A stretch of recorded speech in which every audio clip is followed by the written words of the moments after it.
Bila kita lihat kepada cara yang dilakukan oleh Nabi SAW dalam menjalankan soal pendidikan, saya jumpa apa yang dibuat oleh Nabi SAW ini, ia dilakukan di dalam pendidikan yang bukan pendidikan sekolah agama. Pergi international school, pergi negara-negara yang sebelah luar. Tahun lepas saya attachment sebulan di Helsinki, di sebuah sekolah compulsory comprehensive school, daripada darjah 1 sampai form 3 di sebuah sekolah dekat sebelah barat Helsinki. Masa saya duduk dekat sekolah tu, pelajar-pelajarnya memanglah dari segi rupanya macam-macam lah. Rambut biru, celak hitam, bibir hitam, ya. Lepas tu pakai gelang ada duri-duri semua kan, ya. Rupa tu nampak macam brutal lah.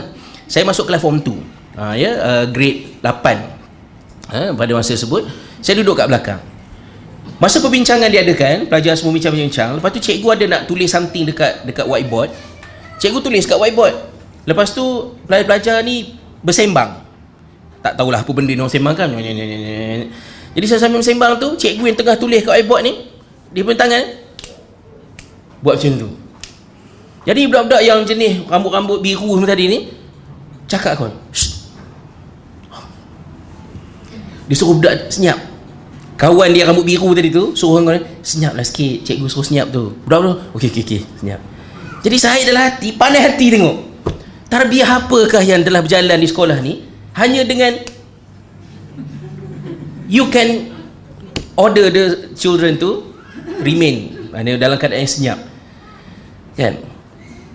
Kemudian bila diadakan perbincangan dalam darjah form 2 ni, kami ada sesi interview dengan pelajar-pelajar.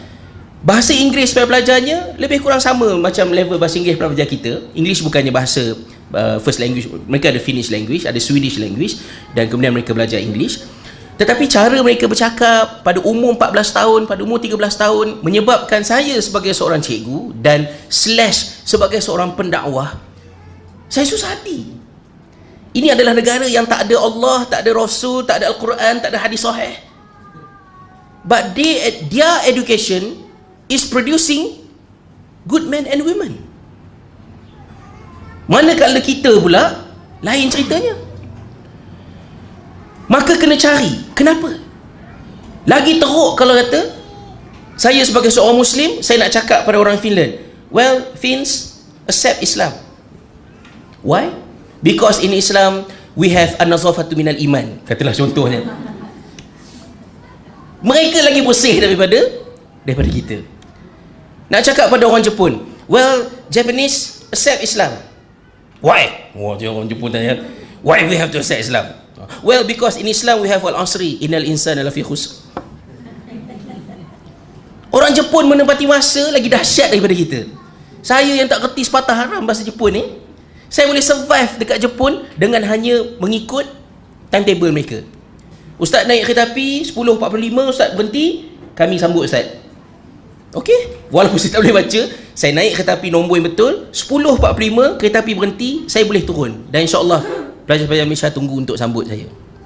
Saya tak boleh buat benda yang sama dengan komuter kat Malaysia.